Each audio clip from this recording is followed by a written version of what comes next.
Ladies and gentlemen, welcome to another edition of World Talks here on TVP World. I'm your host, Benjamin Lee, and please join me and my guests on this next interview.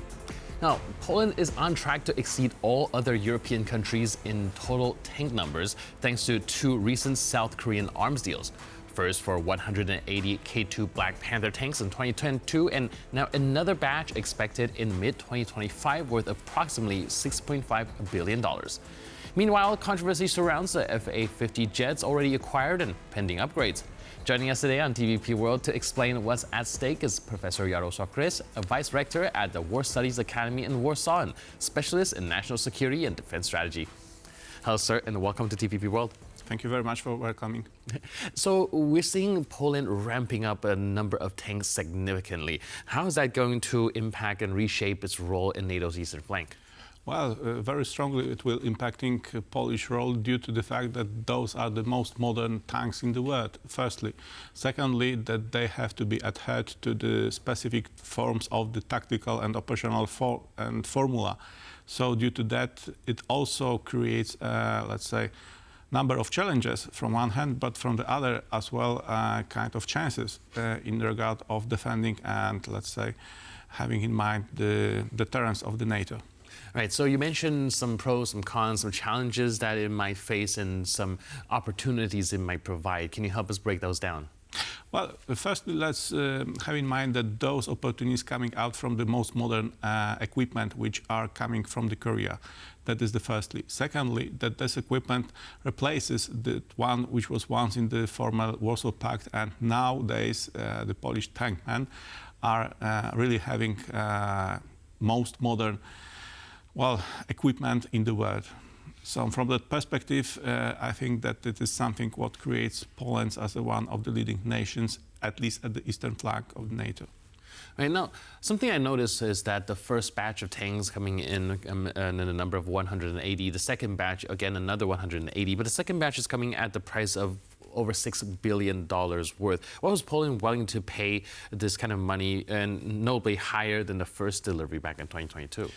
Well, it's a matter of additional equipment, and it's a matter of additional training, which is taken into consideration. It's not a simply speaking term of the team which is following the tank itself, but it's a matter of using as a whole, let's say, kind of branch of tanks on the battlefield. So due to that, they have to fulfill many different requirements which are not being, so let's say, easily seen. For those who are not dealing in details. Right. And some of those tanks have already arrived. What's the status right now? Foremost, they were delivered to the divisions which were created lately in several years.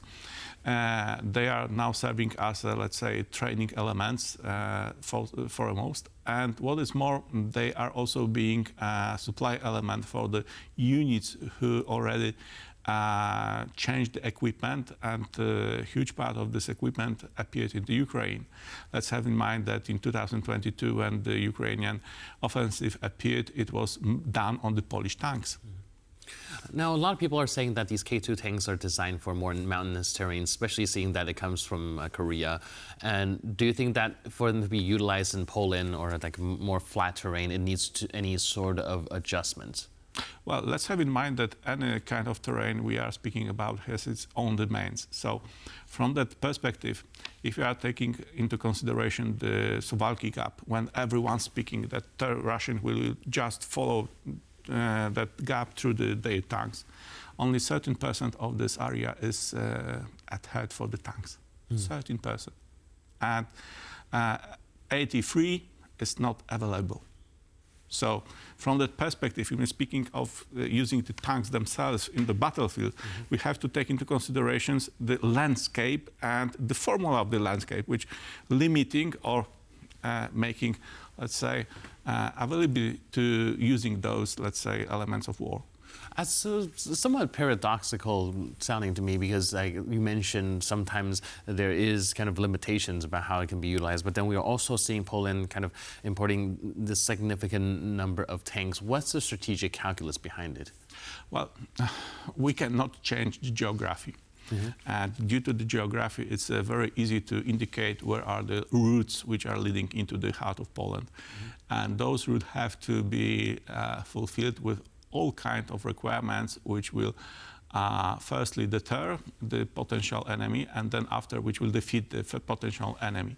And due to that, those calculations I made on the K2 and the other forms of tanks like Abrams. So from that perspective, we are delivering this kind of equipment which is needed for specific, let's say, landscape. I see. So if you can help us break down a little bit, what's the difference between the K2s and existing tanks like the US-made Abrams or the Leopard tanks? Well, they are much more lighter. Okay. So due to that, they can be used in the terrain which is not requiring, which demands are lighter than the others. The Abrams tanks are mainly designed for the, let's say, flat places and for the using of them in the battlefield, which requires many different demands. But anyway, it's a flat place where you can use them.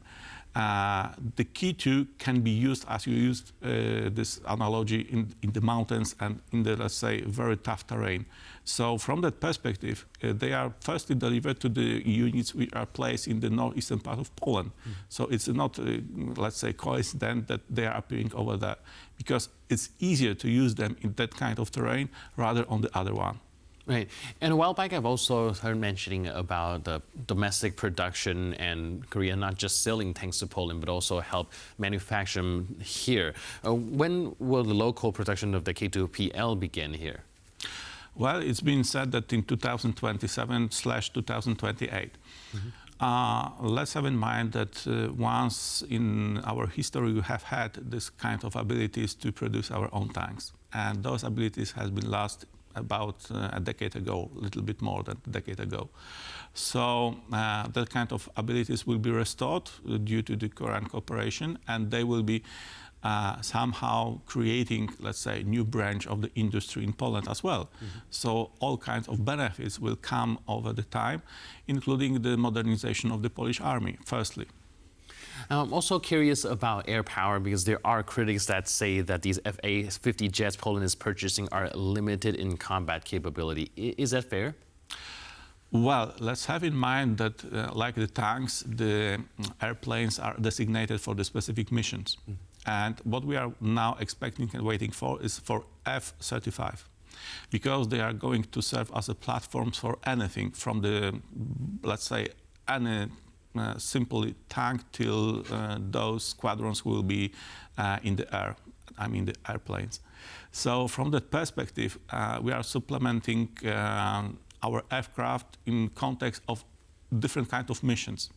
So if we compare them, and we can easily say that this is not designated for that. Yes, it's not designated, but it is designated for some elements which are not achieved for the moment, or which can be I would say even cheaper designated and delivered than we have now, for instance, with the use of the F-16s.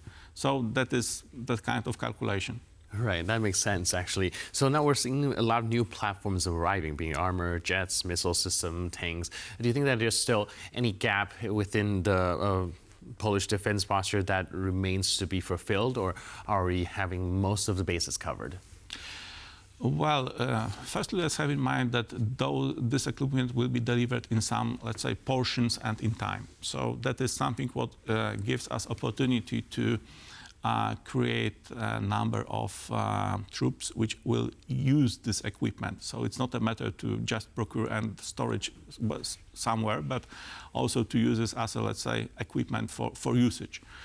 And from that perspective, it gives us opportunity to do that.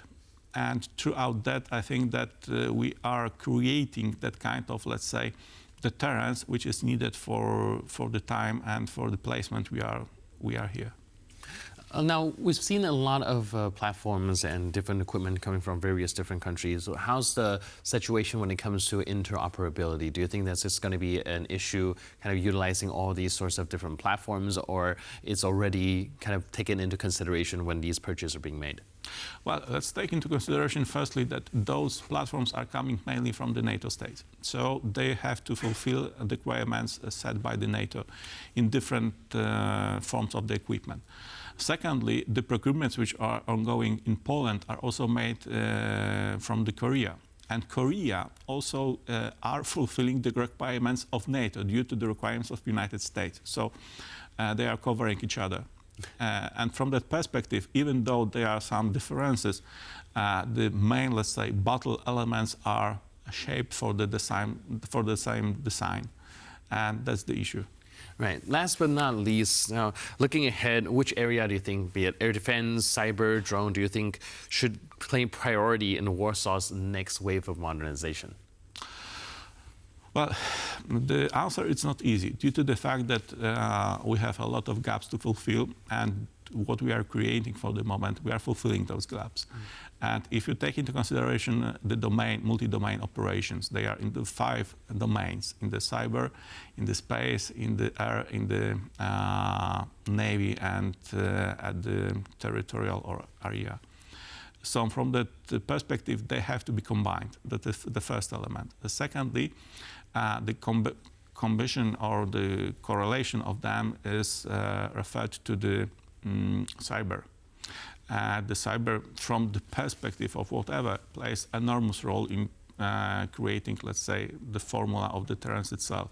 How it will be applied and how it will be followed, it's a matter of the specific designated technical elements. I'm not in favor of them, so I will not cover them and give some specific explanation. But in that regard, let's have in mind that everything is correlated by NATO. So the NATO itself is also creating a kind of parachute which formulates at least needs and pros and cons for the Polish armed forces. All right, so it does seem like a very big project to cover here. But in the meantime, thank you so much for your input and insight. Thanks for being with us. Thank you very much. Cheers. And thank you for tuning into this edition of World Talks. Before more news, update, and commentary, please stay tuned to TVP World.